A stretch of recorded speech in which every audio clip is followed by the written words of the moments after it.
Question number 3 question number 2 के similar है। तो हमको क्वेश्चन नंबर 3 में क्या दिया है, P A P B are tangents. Question में दिया है कि P A and P B are tangents, question में दिया है। और हमको दिया है कि पी ए पी बी जो है ना वो 80 दिया है। मतलब दो टेंजेंट जहां पर को मिल रहे हैं वो एंगल क्या दिया हमको, 80 दिया है। हाँ, अब हमने क्या कर दिया, सेंटर है, सेंटर को क्या बोल दिया हमने, सेंटर से इस पॉइंट ऑफ कांटेक्ट को हमने मिला दिया। बताया पॉइंट ऑफ कांटेक्ट क्या होता है, एक सर्कल है तो टेंजेंट जो सर्कल को टच करते हुए जाती है तो क्या हो गया टेंजेंट, और सर्कल और टेंजेंट जहां पर को मिलता है वो पॉइंट ऑफ कांटेक्ट। तो ओ से हमने ए को मिला दिया, ओ से हमने बी को मिला दिया, ठीक हो गया। तो जब हमने ओ से ए को मिलाया ना तो ये क्या हो जाएगा, ओ ए परपेंडिकुलर हो जाएगा ए पी में, मतलब ये 90 हो जाएगा, मतलब एंगल ए बराबर 90 हो जाएगा। ऐसी ओ से बी जैसे ही हमने मिला दिया तो ये भी क्या हो जाएगा 90। तो ओ बी जैसे ही परपेंडिकुलर होगा पी बी में, इसका मतलब एंगल बी भी क्या हो जाएगा 90 हो जाएगा, ठीक हो गया। अब देखो, अब ए पी बी ओ एक क्वाड्रिलेटरल बन रहा है ना, ए पी बी ओ एक क्वाड्रिलेटरल बन रहा है। तो मैं इसमें सीधा फॉर्मूला पुट कर दूंगा, angle A plus angle P plus angle B plus angle O बराबर 360। भाई जानते हो क्वाड्रिलेटरल के 4 एंगल्स का सम 360 होता है। अब ये 90 है, ये भी 90 है ना, तो इसमें वैल्यू पुट कर देंगे तो यहां से क्या आ जाएगा, एंगल ओ आ जाएगा, क्योंकि हमारे पास ए दिया है, बी दिया है, पी दिया है। सारी वैल्यू पुट करने के बाद ए की जगह हमने 90 पुट किया, पी की जगह हमने 80 पुट किया, बी की जगह हमने 90 किया, और ओ एंगल ओ हमने फाइंड करना था तो एंगल ओ क्या आ गया 100 आ गया। तो मैं एंगल ओ 100 आया ना, मतलब ये 100 आ गया। हाँ, तो मैं अब जरा ध्यान देना, अब ये एंगल ओ को मैं क्या लिख सकता हूं, एंगल ए ओ बी लिख सकता हूं। हाँ, तो या मैं इसको एंगल ओ बी लिख सकता हूं या मैं इसको ए ओ बी भी लिख सकता हूं, ठीक हो गया। अब जरा ध्यान देना, मैंने ओ पी को ज्वाइन कर दिया, मैंने क्या कर दिया, ज्वाइन कर दिया, ओ पी को ज्वाइन कर दिया मैंने। हाँ, अब मैं ये देखो, अब एक ट्राइंगल हो गया ओ ए पी हो गया, और एक हो गया ओ बी पी। अब मैं इन दोनों ट्राइंगलों को कॉन्ग्रुएंट करूंगा। भाई तुम जानते हो कॉन्ग्रुएंट के लिए कोई भी साइड कोई भी एंगल इक्वल होना चाहिए। अब इन दो ट्राइंगलों में क्या सेम है, ध्यान से देखना, ओ ए बराबर ओ बी, ये दोनों सेम है, क्यों, रेडियस है दोनों। हाँ, सेकंड क्या है, सेकंड ये 90 है, ये भी 90 है, एंगल ए बराबर एंगल बी है, क्यों है, दोनों 90 है।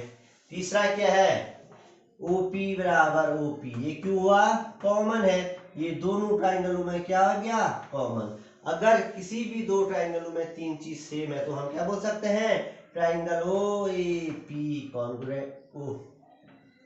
कॉन्ग्रुएंट होगा ट्राइंगल OPB की।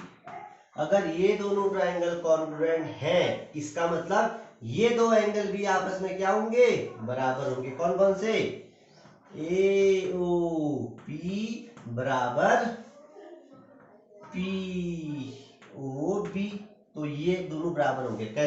कैसे, CPCT। भाई सभी ने 9th में पढ़ रखा है, ठीक है, ये CPCT क्या है करके। अब देखो, अब ये दोनों एंगल बराबर है ना, हमारे पास तो पूरा ध्यान देना, ये पूरा 100 दिया है ना, 100 आया है पूरा। हमको निकालना क्या है इसमें, POA, मतलब ये वाला एंगल फाइंड करना है हमको, ध्यान देना।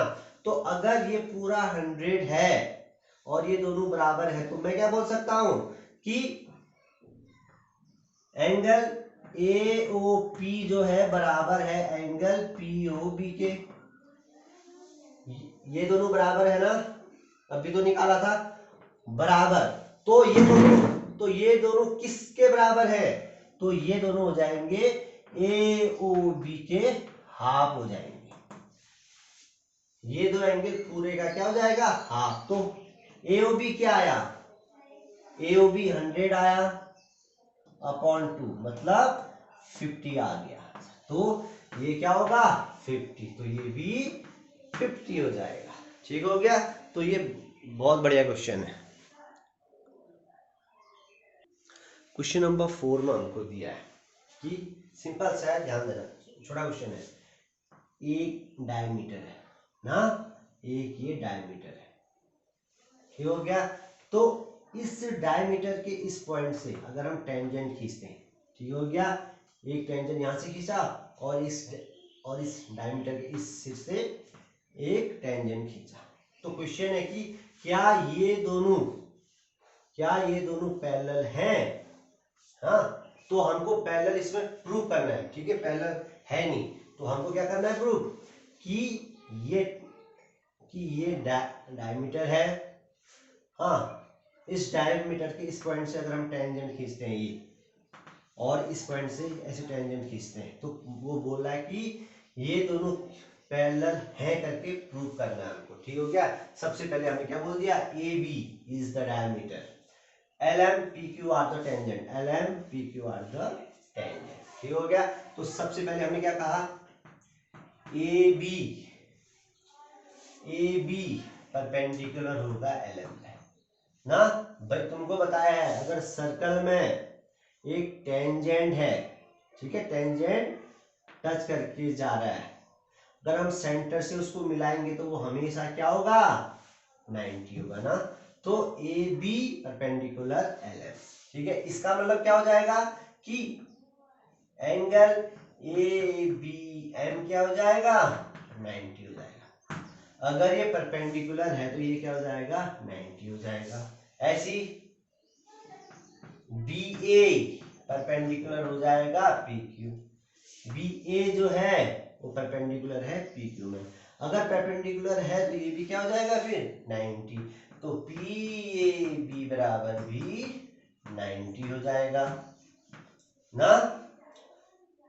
ठीक हो गया। अब लास्ट काम, तो इसमें लास्ट काम जो है बड़ा सिंपल है। आप देखो, अब हमको प्रूव करना है कि ये दोनों पैरेलल है। ठीक हो गया। अब तुमको यहाँ पर साफ साफ दिख रहा है कि एंगल ABM जो है 90 है और एंगल PAB भी क्या है? 90 है ना। अगर ये दोनों आपस में इक्वल हैं, इसका मतलब ये अल्टरनेट एंगल्स हो गए और ये दोनों 90 भी हैं, तो इसका मतलब ये हुआ कि LM